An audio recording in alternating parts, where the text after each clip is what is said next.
हम लोगों ने ये कहा कि जब मेरी बॉडी रिलैक्स्ड कंडीशन में है, जब मेरी बॉडी रिलैक्स्ड कंडीशन में है तो मेरे मसल्स के अंदर कोई भी एक्टिविटी नहीं हो रही है। अब मुझे मेरी मसल को कॉन्ट्रैक्ट करवाना है, मतलब मुझे मेरी मसल को कोई स्टिमुलस और सिग्नल देना पड़ेगा। वो सिग्नल कहां से आ रहा है?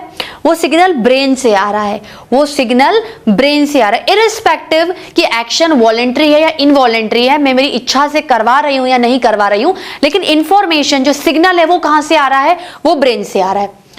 ब्रेन ने अपना सिग्नल भेजा न्यूरॉन्स के थ्रू, क्योंकि brain is composed of neurons या नर्व सेल।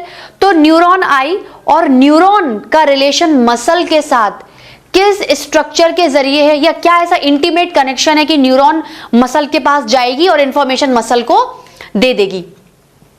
उस पर्टिकुलर इंटीमेसी को बोलते हैं न्यूरोमस्कुलर जंक्शन। न्यूरॉन खत्म हुई और मसल स्टार्ट हुई, न्यूरॉन खत्म हुआ और मसल स्टार्ट हुई। न्यूरॉन का क्या स्ट्रक्चर है? डेंड्राइट्स हैं, ठीक है, फिर साइटोन, सोमा है, फिर एक्सॉन है, और एक्सॉन फाइनली एक्सॉन टर्मिनल और उसके बल्ब में जाकर टर्मिनेट हो जाता है। तो यहां पर क्या आएगा? आपका एक्सॉन बल्ब, और ये क्या है? आपकी मसल है। ये मसल का सार्कोलीमा था, ठीक है, ये आपकी जेड लाइन थी, ये इन्वेजिनेशन ऑफ सार्कोलीमा, टी ट्यूब्यूल, ठीक है, और एक एक फिलामेंट बना देती हूं। ये आपका पतला वाला एक्टिन फिलामेंट था जो कि लाइट आई बैंड बना रहा था, और मायोसिन मोटा थिकर फिलामेंट था जो कि डार्क ए बैंड या फिर एन आइसोट्रोपिक बैंड बना रहा था। ये दोनों मायोफाइब्रिल्स हैं, मायोफिलामेंट्स हैं जो कि कॉन्ट्रैक्टाइल प्रोटीन होते हैं। आपका मायोसिन प्राइमरी कॉन्ट्रैक्टाइल प्रोटीन है जो कि एक पॉलीमर है और मीरोमायोसिन नाम के मोनोमर से बनता है। एक्टिन क्या है? एक ग्लोबुलर प्रोटीन है, या अपन आपकी बुक में एक एफ प्रोटीन भी लिखा हुआ है। आपके एक्टिन प्रोटीन को एफ प्रोटीन भी बोलते हैं। एफ प्रोटीन का मतलब होता है फाइब्रिलर प्रोटीन, फाइबर्स की फॉर्म में लॉन्ग अरेंजमेंट वाला प्रोटीन, जिसके मोनोमर कौन होते हैं? Globular protein. मतलब कुछ इस तरीके से स्ट्रक्चर बनेगा। ग्लोब्यूल्स एक लॉन्ग इलोंगेटेड चेन की फॉर्म में काम करेंगे, जो कि होंगे ग्लोब्यूल्स, हैं ये जी प्रोटीन, लेकिन ओवरऑल लॉन्ग फाइबर की फॉर्म में शो होगा, जिसको बोलते हैं एफ प्रोटीन या एफ एक्टिन बोल सकते हो। ठीक है, चलो ये तो पुरानी बात थी। अब मैं कह रही हूं कि ये न्यूरोमस्कुलर जंक्शन है। ये क्या है? आपका न्यूरोमस्कुलर जंक्शन है, और न्यूरॉन जो सिग्नल या मैसेज कैरी करके आया है वो इसको दे देगा। किसके फॉर्म में देता है? न्यूरोट्रांसमीटर की फॉर्म में, या आप कह सकते हो एक केमिकल की फॉर्म में, जिसका नाम क्या होता है? Acetyl choline. क्या होता है? Acetyl choline. क्या होता है? Acetyl choline. ठीक है, एसिटाइल कोलिन। एसिटाइल ACH नाम का न्यूरोट्रांसमीटर है। ACH एसिटाइल कोलिन एक न्यूरोट्रांसमीटर है जो कि न्यूरोमस्कुलर जंक्शन के थ्रू न्यूरॉन से मसल्स में आ जाएगा। अब सार्कोलीमा में आ गया, सार्कोलीमा से होकर ये मैं सब बता चुकी थी, टी ट्यूब्यूल में चला जाएगा। टी ट्यूब्यूल इसको पूरे सार्कोप्लाज्म में फैला देगी, और सार्कोप्लाज्मिक रेटिक्यूलम कैल्शियम को निकाल देंगे अपने अंदर से। इससे पहले हम लोग क्या बोल सकते हैं कि ये आपका एक्टिन है। एक्टिन पे डिप्रेशंस होते हैं, ये डिप्रेशन एक्टिन के एक्टिव साइट्स हैं। ये क्या है? एक्टिन के एक्टिव साइट्स हैं जो कि रिलैक्स्ड कंडीशन में ट्रोपोनिन और ट्रोपोमायोसिन सब यूनिट्स या प्रोटीन्स के द्वारा क्या होते हैं? छुपे हुए रहते हैं। मतलब ट्रोपोनिन और ट्रोपोमायोसिन इन पे आके बैठ जाते हैं और उनकी एक्टिव साइट्स को क्या कर देते हैं? बंद कर देते हैं। ठीक है,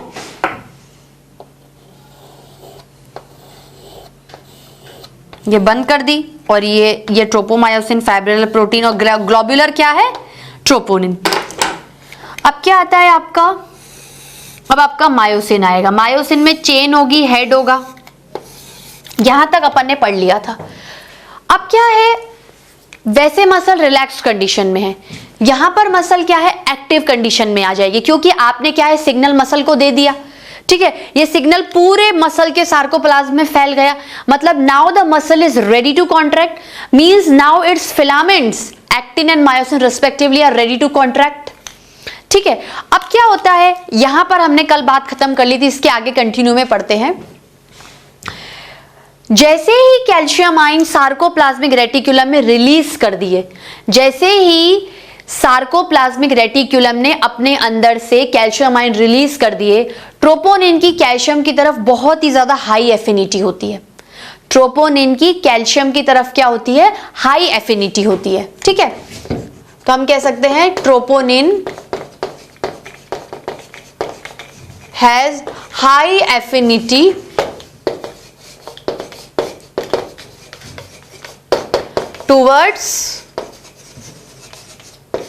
टूवर्ड्स कैल्शियम आयन। ठीक है, तो होगा क्या, जैसे ये आपका प्रोटीन है,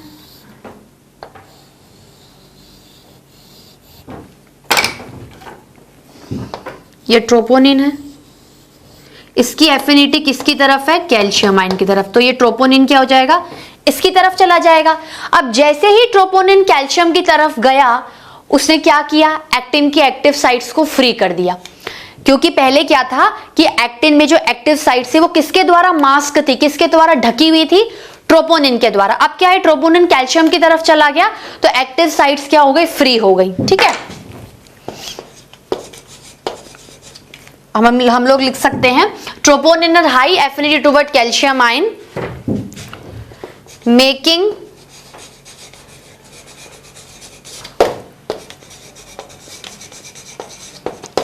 active site of troponin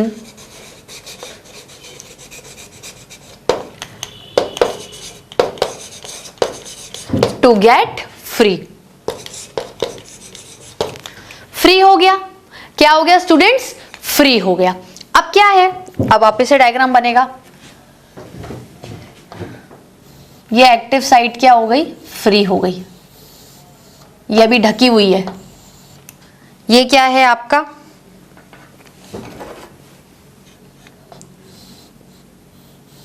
myosin. ये मायोसिन का क्या है? हेड है। ये मायोसिन का क्या है? हेड है। मायोसिन के हेड पर क्या होते हैं? 2 साइट्स होती हैं, एटीपी बाइंडिंग साइट और एक्टिन बाइंडिंग साइट। अब क्या होता है, जैसे ही फ्री हो गया एक्टिन की एक्टिव साइट्स, जैसे ही फ्री हो गई, मायोसिन क्या करेगा? मायोसिन एक्टिन के साथ क्रॉस ब्रिजिंग करेगा। मायोसिन का हेड एक्टिन के साथ क्या करेगा? क्रॉस ब्रिजिंग करेगा। भाई पहले मायोसिन एक्टिन के साथ इंटरेक्ट नहीं कर पा रहा था क्योंकि उसकी एक्टिव साइट्स घिरी हुई थी ट्रोपोनिन से। जब ट्रोपोनिन कैल्शियम आयन की तरफ चला गया और उसने उस एक्टिव साइट को फ्री कर दिया तो मायोसिन हेड को मौका मिल गया ना वहां एक्टिन के पास जाने में। तो मायोसिन और एक्टिन के बीच में जो इंटीमेसी क्रिएट होगी, अब उसे क्या बोलेंगे? क्रॉस लिंकिंग या फिर क्रॉस ब्रिजिंग। ठीक है, कैसे लिखूंगी मैं? Now myosin able to get interact with, now myosin able to get interact with actin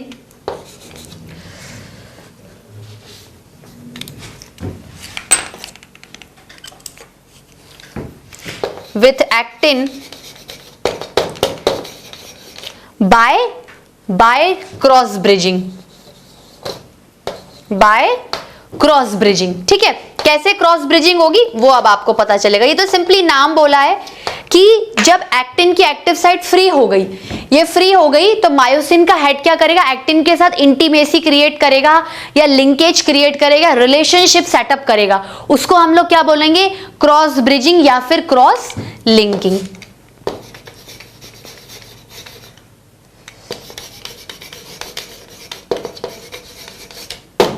ठीक है, क्या बोलेंगे? क्रॉस ब्रिजिंग या फिर क्रॉस लिंकिंग। अब क्या कर सकते हैं स्टूडेंट्स हम लोग? देखो, मायोसिन का जो हेड है, मायोसिन का जो हेड है वो एटीपेज की फॉर्म में बिहेव करता है। मैंने क्या बोला? मायोसिन का हेड है, मायोसिन के हेड के ऊपर क्या रहता है? ATP binding site. मायोसिन के हेड के ऊपर क्या रहता है? ATP binding site. इस समय जब मायोसिन को एक्टिन के साथ रिलेशनशिप क्रिएट करना है या क्रॉस ब्रिजिंग या क्रॉस लिंकिंग करनी है, उस समय पर मायोसिन हेड एटीपेस एंजाइम की फॉर्म में बिहेव करता है। जो पूरा मायोसिन हेड है वो क्या करेगा, एटीपेस एंजाइम की फॉर्म में हेल्प करेगा। अब अगर एंजाइम है तो डेफिनेटली कोई ना कोई केमिकल रिएक्शन को ऑल्टर करवाएगा या पार्टिसिपेट करेगा। तो नाउ मायोसिन हेड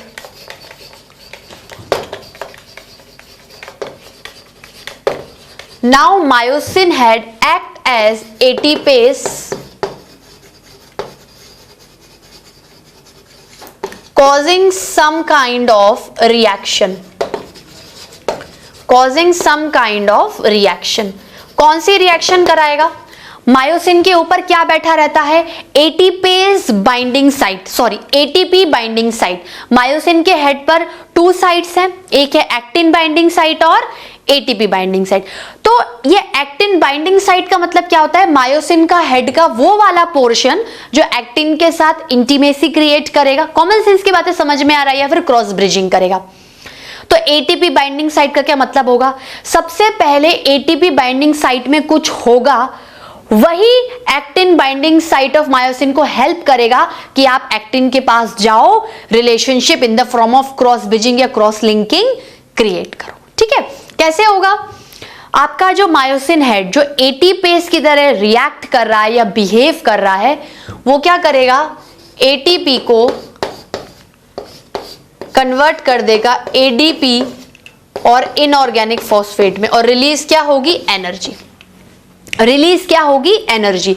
मैंने क्या बोला, अगर मायोसिन को एक्टिन के साथ रिलेशनशिप क्रिएट करना है, क्रॉस ब्रिजिंग या क्रॉस लिंकिंग करनी है, तो उसको क्या करना पड़ेगा, उसके अंदर जो चीजें हैं उसकी हेल्प लेनी पड़ेगी। मायोसिन के हेड के ऊपर 2 साइट्स हैं, कौन सी 2 साइट्स हैं, एक्टिन बाइंडिंग साइट, वो वाला पॉइंट मायोसिन का जो एक्टिन के साथ बाइंड करेगा, और एक है ATP binding site, actin binding site और एटीपी बाइंडिंग साइट। तो अब क्या है, सबसे पहले एटीपी बाइंडिंग साइट एक्टिव होगा, उसके बाद वो एक्टिन बाइंडिंग साइट को मदद करेगा कि आप जाओ और क्रॉस ब्रिजिंग करो। क्योंकि कोई भी अगर रिएक्शन है या कोई भी काम करवाना है या ट्रांसपोर्टेशन करवाना, तो एनर्जी की रिक्वायरमेंट तो है। बॉडी में किसकी रिक्वायरमेंट है, एनर्जी की रिक्वायरमेंट है। अब क्या करेगा, जो मायोसिन हेड एटीपेस की फॉर्म में बिहेव कर रहा है, वो उसी ही साइट पर जाकर खुद के एटीपी बाइंडिंग साइट पे जाकर एटीपी में ये रिएक्शन करवा देगा और एनर्जी को रिलीज कर देगा। अब एनर्जी क्या है, ये वाली एनर्जी 2 पार्ट्स में यूज होगी। ये वाली एनर्जी क्या होगी, 2 पार्ट्स में यूज होगी। मैंने क्या बोला, ये जो एनर्जी रिलीज हुई है एटीपी की रिएक्शन से, वो 2 पार्ट्स में यूज होगी। Energy used in 2 portions. ठीक है, should I rub this portion students, should I rub it? कैसे 2 पार्ट्स में यूज होगी, देखो।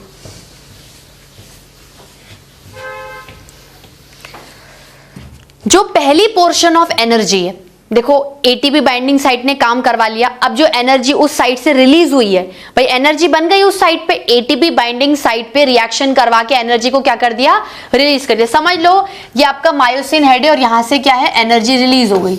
ये आपका एक्टिन बाइंडिंग साइट है और ये आपका एटीपी बाइंडिंग साइट पे है, उस पर रिएक्शन हुई और एनर्जी क्या हो गई, रिलीज हो गई। ठीक है, अब आपको क्या करना है, इसको 2 पोर्शंस में यूज करो। देखते हैं पहला पोर्शन ऑफ एनर्जी किस काम के लिए यूज हो रहा है। कॉमन सेंस की बात लगाओ, पहला पोर्शन ऑफ एनर्जी किस चीज के लिए यूज होगा, क्रॉस लिंकिंग करवाने के लिए, क्रॉस ब्रिजिंग करवाने के लिए। तभी तो मैंने एनर्जी रिलीज करी है। मैंने आपको बोला अगर क्रॉस ब्रिजिंग करवानी है, रिलेशनशिप या इंटीमेसी क्रिएट करनी है, तो आपको मायोसिन हेड को किस पे भेजना पड़ेगा, मायोसिन हेड का एक्टिन बाइंडिंग साइट किस पे जाएगा, एक्टिन के एक्टिव साइट पे। बात क्लियर हुई, अभी लिखाऊंगी मैं। तो ये जो एनर्जी रिलीज हुई है, ये पावर स्ट्रोक क्रिएट करेगी।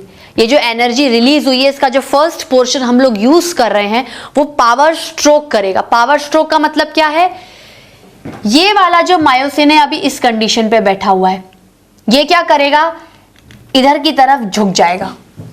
पावर स्ट्रोक का मतलब क्या होता है, एकदम से स्ट्रोक लगा और मैं आगे चली गई, एकदम से मुझे किसी ने धक्का मारा है, एनर्जी प्रोवाइड करी, एंड आई मूव, मेरी जो फर्स्ट पोजीशन है वो चेंज होकर किस पे चली गई, सेकंड पोजीशन पे। तो मायोसिन हेड को क्या लगता है, पावर स्ट्रोक लगता है। पावर स्ट्रोक का मतलब क्या है, वो एक्टिन के एक्टिव बाइंडिंग साइट की तरफ झुक जाता है, ठीक है। और साइमल्टेनियसली मतलब इसी के साथ आपका जो एक्टिन फिलामेंट है वो भी क्या हो जाता है, पुल्ड हो जाता है। पुल्ड मतलब आगे की तरफ चला जाता है। मतलब मायोसिन का तो पावर स्ट्रोक होगा ही, मायोसिन तो जाएगा ही, लेकिन एक्टिन भी थोड़ा सा आगे आ जाएगा और दोनों मिल जाएंगे, क्रॉस ब्रिजिंग हो जाएगी, ठीक है। तो क्या हुआ, जो फर्स्ट पार्ट ऑफ एनर्जी थी वो किसमें यूज हुई, मायोसिन हेड को एक्टिन में डालने के लिए, पावर स्ट्रोक क्रिएट करने के, और साइमल्टेनियसली जो एक्टिन फिलामेंट है वो भी क्या होगा, पुल्ड इनवर्स हो जाएगा, उसकी भी पोजीशन चेंज हो जाएगी। मतलब मायोसिन की तो पावर स्ट्रोक से पोजीशन चेंज होगी ही, साथ में एक्टिन भी आगे आने की वजह से पोजीशन को चेंज कर लेगा। अब मुझे एक बात बताओ, इस एक्टिन पे क्या जुड़ा हुआ है, जेड लाइन, इधर भी जेड लाइन। अगर एक्टिन आगे आएगा तो जेड लाइन भी आगे आएगी। अगर एक्टिन यहां पर है और यहां आ गया तो जेड लाइन भी आगे आ जाएगी, ठीक है। दो जेड लाइन के बीच के इंटरवल को हम लोग क्या बोलते हैं, सार्कोमेयर। क्या बोलते हैं, सार्कोमेयर। तो जब जब एक्टिन आगे आएगा जेड लाइन भी आगे आएगी और सार्कोमेयर का जो डिस्टेंस है वो क्या हो जाएगा, कम होता जाएगा। वो क्या हो जाएगा, कम होता जाएगा। और सिमिलरली ये प्रोसीजर क्या है, चलता जाएगा। फिर आपको मसल को कॉन्ट्रैक्ट करवाना है, फिर सिग्नल आएगा, फिर उसको सार्कोप्लाज्म लेगा, टी ट्यूब्यूल लेगा, कैल्शियम आयन रिलीज होंगी, ट्रोपोनिन की एक्टिव बाइंडिंग साइट क्या हो जाएगी, रिलीज हो जाएगी। फिर मायोसिन हेड पावर स्ट्रोक से आगे आएगा, फिर एक्टिन आगे आएगा और जेड लाइन आगे आती जाएगी, आती जाएगी, आती जाएगी, सार्कोमेयर का डिस्टेंस कम होता जाएगा। Means now your muscle is contracting, now your muscle is contracting. अब मसल अगर कॉन्ट्रैक्ट होगी तो रिलैक्स भी होगी। ये थोड़ी कि मैं मेरी मसल को कॉन्ट्रैक्ट कर लूंगी तो वो वापस ही नहीं आएगी मेरी पोजीशन पे। I am not considering my paralysis position, I am considering the normal healthy condition. अब देखो, कुछ पोर्शन ऑफ एनर्जी तो ये सब करा गया, कुछ पोर्शन ऑफ एनर्जी क्या, ये सब करा गया, मतलब कॉन्ट्रैक्शन ऑफ मसल करवा गया। अब जो एनर्जी बची, जो थोड़ी बहुत एनर्जी बची है, वो रिकवरी स्ट्रोक करवाएगी। रिकवरी स्ट्रोक का मतलब क्या होता है, रिलैक्सेशन करवाएगी। मतलब जो मायोसिन आगे चला गया है, जो इनिशियली अपनी पोजीशन को चेंज करा हुआ था, वो क्या हो जाएगा, वापस आ जाएगा, वो अपनी पोजीशन पे क्या हो जाएगा। अभी मैं बता रही हूं, यही चीज मैं वापस से ड्रॉ करूंगी, अपनी पोजीशन पे वापस आ जाएगा। साइमल्टेनियसली एक्टिन भी पीछे चला जाएगा, जेड लाइन जहां थी वहीं आ जाएगी, सार्कोमेयर का डिस्टेंस मेंटेन हो जाएगा, तो मसल क्या हो जाएगी, रिलैक्स हो जाएगी। रिलैक्स होने का मतलब क्या होता है, come back to it original position, ठीक है। तो मैंने क्या बोला, first part of energy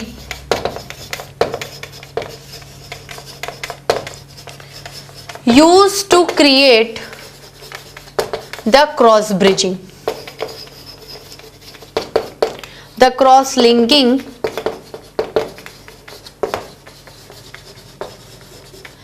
between actin and myosin filament,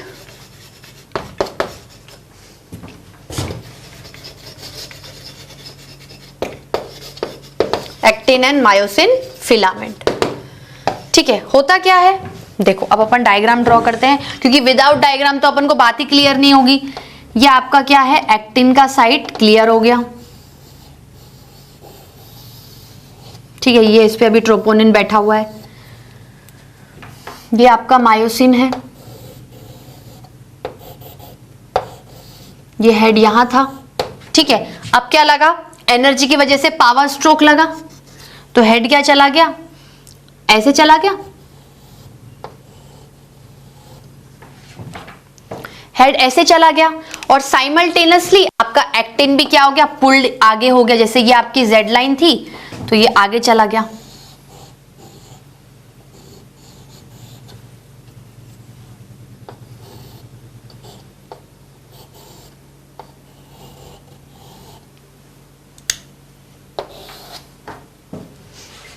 ठीक है।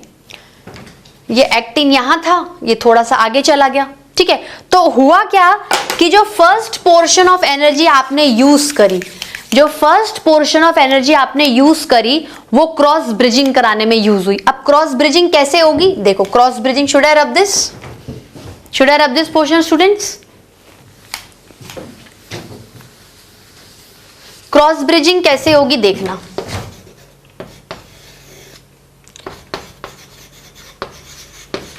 Power stroke of myosin head occurs. भाई दोनों अपनी पोजीशन को चेंज करेंगे, जैसे मुझे अपने फ्रेंड से मिलना है, वो वहां खड़ा है और मैं यहां खड़ी हूं, तो वो भी आगे आएगा और मैं भी आगे आऊंगी, तो दोनों ने पोजीशन क्या कर ली, चेंज कर ली ना। यहां पर दो लोग कौन है, one is myosin and another one is actin. Power stroke of myosin occurs, ठीक है,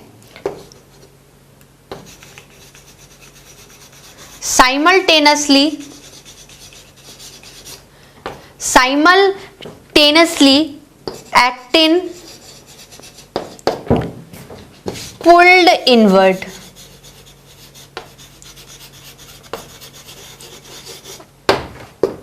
Simultaneously actin pulled inward, ठीक है, and changes। इसमें आप लोग क्या करो स्टूडेंट्स, अगर आपको इसमें नहीं समझ में आए तो आप अपनी क्या है ऐसे डायग्राम बना लो, जैसे आपने यहां पर क्या बनाया, ये मायोसिन हेड है, ये मायोसिन हेड यहां चला गया और एक्टिन क्या हो गया, आगे आ गया। अब क्या ये मैंने सिंगल डायग्राम बताया है, तो आपको समझ में नहीं आ रहा होगा कि यार एक्टिन पहले जहां था वहीं पर है, तो आप क्या करो दो डायग्राम बना लो। आप लोग क्या करो दो डायग्राम बना लो, जैसे आपने ये एक्टिन बनाया, ठीक है, तो आप क्या करो, ये तो चलो इसको तो मत बनाओ आप, ये तो एक ही बात है, आप वो वाला डायग्राम बनाओ अपना, जो ऐसा वाला डायग्राम था ना, ये एक्टिन मायोसिन, तो इसके साथ कैसा डायग्राम बनेगा कि एक्टिन क्या हो गया, आगे चला गया। इनिशियल एक्टिन की ये पोजीशन थी और एक्टिन की पोजीशन क्या हो गई है, चेंज हो गई है, पुल्ड हो गई है, change in position of actin. जब तक एक्टिन की पोजीशन चेंज नहीं होगी, जेड लाइन चेंज नहीं होगी, सार्कोमेयर चेंज नहीं होगा और कॉन्ट्रैक्शन नहीं होगा, ठीक है। तो अपन लोग क्या लिखेंगे, ये हटा दो students, should I rub this whole portion,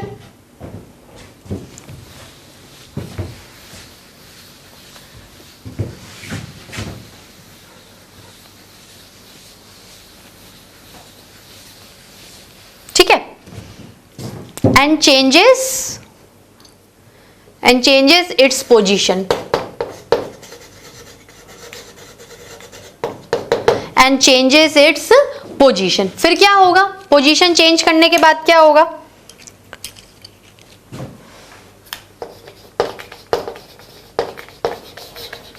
along with actin के साथ साथ Z line also pulled inwards,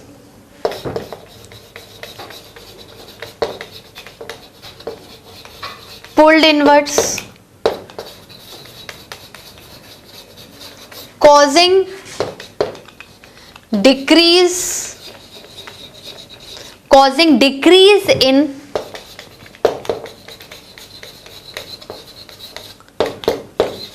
interval of sarcomere,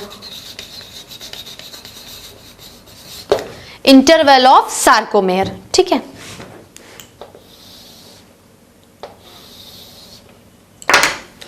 interval of sarcomere,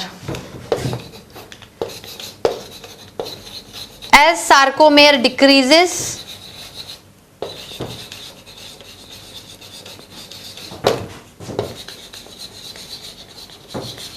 muscle contracting, ठीक है। अब ये तो कॉन्ट्रैक्शन वाली बात हुई, मैंने क्या बोला, अगर कॉन्ट्रैक्ट हुई है तो ओरिजिनल अपनी पोजीशन चेंज करके ही तो कॉन्ट्रैक्ट हुई है ना, तो ओरिजिनल पोजीशन को रिटेन और रीगेन भी करना है। वो कैसे होगा, देखो, rest of energy cause recovery stroke. मतलब मायोसिन और एक्टिन को ओरिजिनल पोजीशन में आने के लिए भी एनर्जी की जरूरत पड़ेगी। ये एनर्जी क्या है, बस थोड़ी सी बची हुई रहती है, रिकवरी स्ट्रोक होने के बाद एनर्जी खत्म हो जाती है। अब फिर से सिग्नल भेजो, फिर से न्यूरोट्रांसमीटर भेजो और पूरा प्रोसीजर वापस से करवाओ। ठीक है। Rest of energy cause recovery stroke, to cause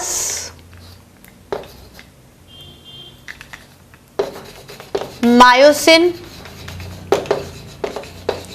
and actin to regain their original positions, regain their original position, causing relaxation।